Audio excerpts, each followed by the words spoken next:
Assalamualaikum warahmatullahi wabarakatuh. Perkenalkan kami dari kelompok 2.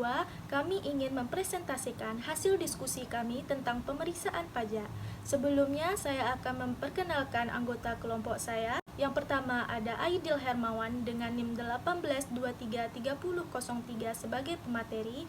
Yang kedua ada saya sendiri Anissa Ramadhani Hartoni dengan NIM 18233008 sebagai moderator. Yang ketiga ada Chelsea Rahmi dengan NIM 18233017 sebagai pemateri. Dan yang terakhir ada Fakri Ramatul Hakimi dengan NIM 18233026 sebagai pemateri. Baiklah, ada beberapa submateri yang akan kami bahas. Yang pertama ada pemeriksaan pajak, yang kedua ada tujuan pemeriksaan, yang ketiga ada jenis pemeriksaan, yang keempat ada hasil dari pemeriksaan, dan yang terakhir adalah penyelidikan. Baiklah, langsung saja kita masuk ke poin yang pertama, yaitu tentang pemeriksaan pajak yang akan dijelaskan oleh Chelsea Rahmi. Kepada Chelsea Rahmi, kami persilakan. Baiklah, terima kasih kepada moderator yang telah memberikan saya waktu untuk menjelaskan materi mengenai pemeriksaan pajak. Berdasarkan pasal 1 ayat 25 Undang-Undang Nomor 16 Tahun 2009 tentang Ketentuan Umum dan Tata Cara Perpajakan, pemeriksaan pajak adalah kegiatan yang dilakukan untuk menguji kepatuhan perpajakan wajib pajak.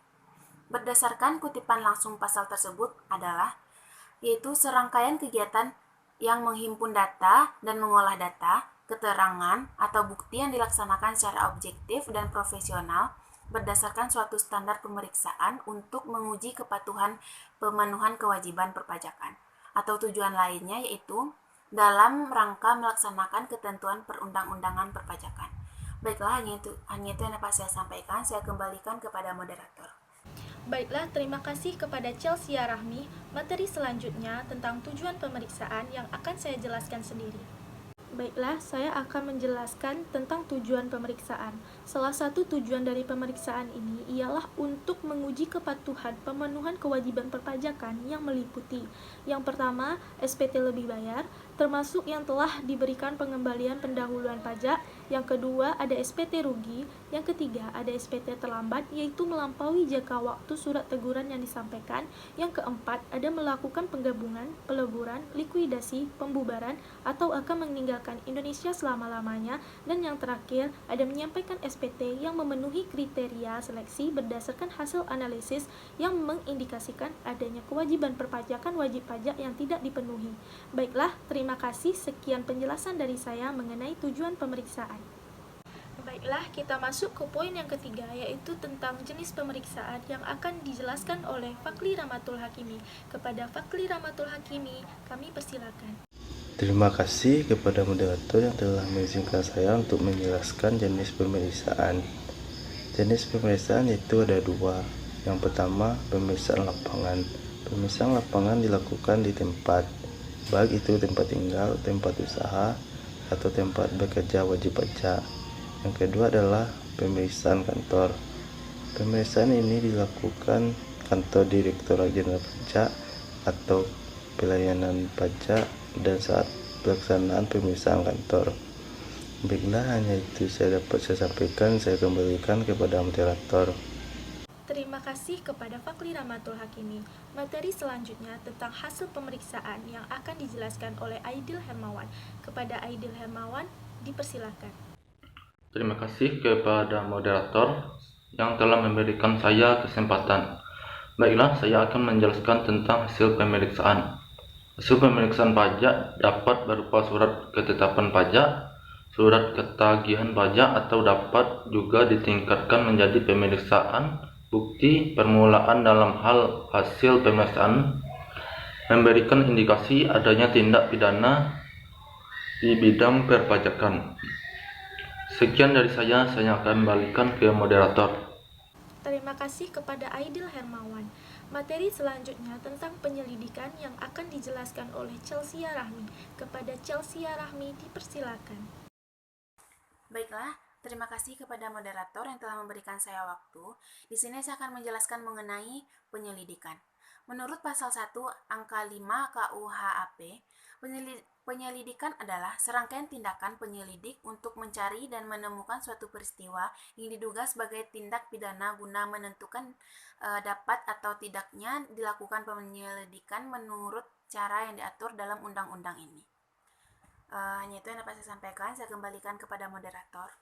Terima kasih kepada Chelsea Rahmi. Selanjutnya, analisis kasus yang akan dibacakan dan dijelaskan oleh Fakli Ramatul Hakimi. Kepada Fakli, dipersilakan. Terima kasih kepada moderator yang telah mengizinkan saya untuk menjelaskan analisis kasus Sidang Tindakan Pidana Pajak PT AJM. Sidang Tindak Pidana Pajak PT AJM Jakarta, Rabu 25 Agustus 2015, Pengadilan Negeri Jakarta Selatan pada hari Rabu 25 November 2015 melanjutkan persidangan kasus tindak pidana pajak PT AJM yang didakwa dilakukan oleh S selaku Direktur PT AJM.